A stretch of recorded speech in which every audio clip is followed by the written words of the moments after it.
Real estate prices in America have absolutely exploded over the past 5 years. In fact, guys, the average home in America from 2021 to 2026 appreciated almost 30%. Just think about that. That means a home that was selling for $750,000 in 2021 is now in 2026 selling for $1 million. And this has made the market completely unaffordable for millions of Americans waiting to buy homes. And as a result of millions of Americans being priced out of this housing market, what we're seeing now is the lowest sales volume in over 30 years. In fact, last year in the US in 2025, only about 4 million homes were sold. That is a 30-year low, and it's very concerning if you follow the housing market. Sellers are starting to realize if they don't meet buyers somewhere in the middle and lower the cost of their house, they're not going to be able to sell it. It's going to sit vacant. So what they're starting to do is they're starting to give buyers more concessions. In fact, guys, the Wall Street Journal is reporting that in 2025, nearly 2/3 of all homes sold were sold under listing price. And that's really big if you're in the market for a piece of real estate or you want to buy a starter home.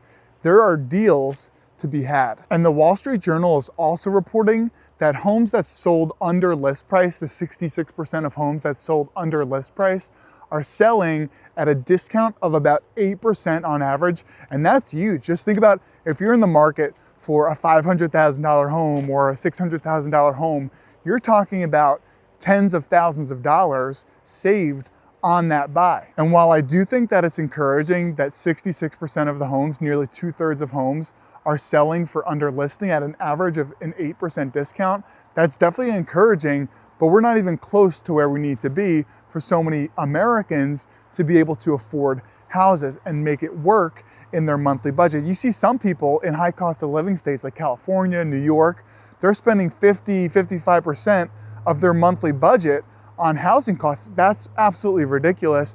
We need to make it affordable in America for people to buy and sell real estate. And I'm gonna be in the market to buy a duplex this summer in New York. And I told my real estate agent, I said, I'm not afraid to make a lowball offer. I don't care.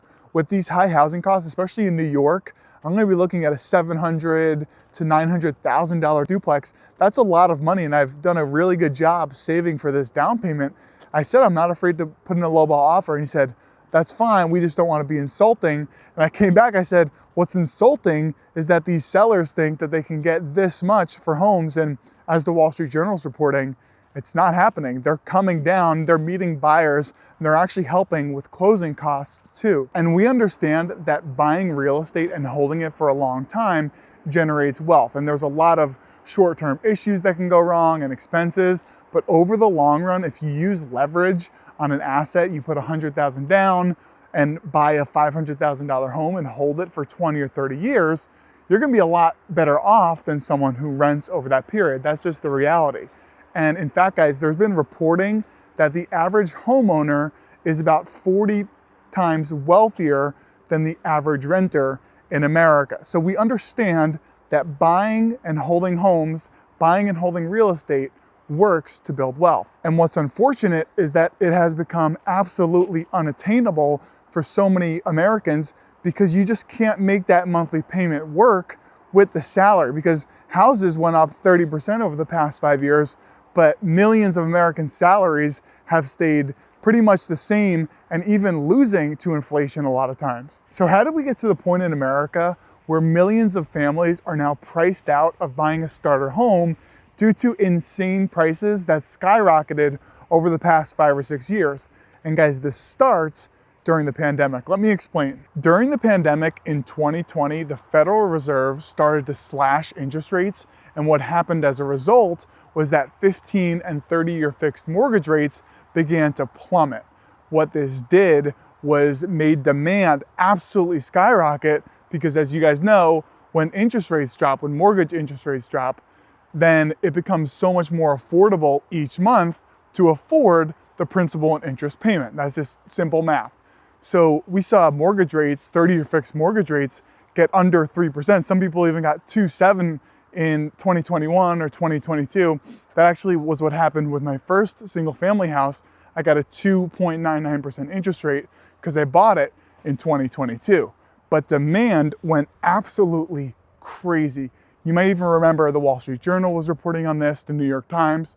People were waiting around the block just to see one home. Some markets just got absolutely insane, and when demand increased, it drove up the prices. But in 2022, we started to see inflation that we hadn't seen since the 1970s, and the Federal Reserve responded by raising interest rates aggressively. So dropping aggressively during COVID, and then in 2022, they kind of backtracked and realized, oh crap, the economy's not doing well, inflation is through the roof, we need to do something about it. So what they did was they raised interest rates dramatically, and what that did was that started to rise mortgage interest rates. We started to see 6, 7, and 8% mortgage rates in the 2023, 2024 timeframe, and it got absolutely unaffordable to buy anything. And you would think with those high interest rates that home prices would start to plummet because you don't have the same demand, because people can't afford homes and the monthly payment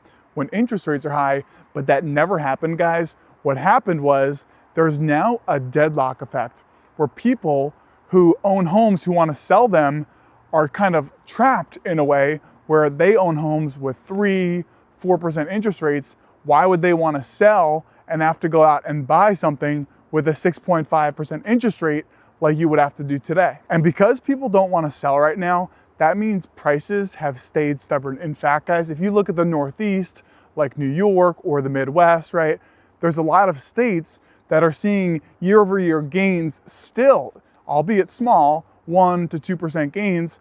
But in the South, cities like Austin, a lot of Florida cities are getting absolutely slaughtered. And you've seen the Trump administration float a few different ideas out, like 50-year mortgages and buying federal land so we can build properties. All that's great. Anything to make homes more attainable for people who need them, that is a great initiative in my opinion.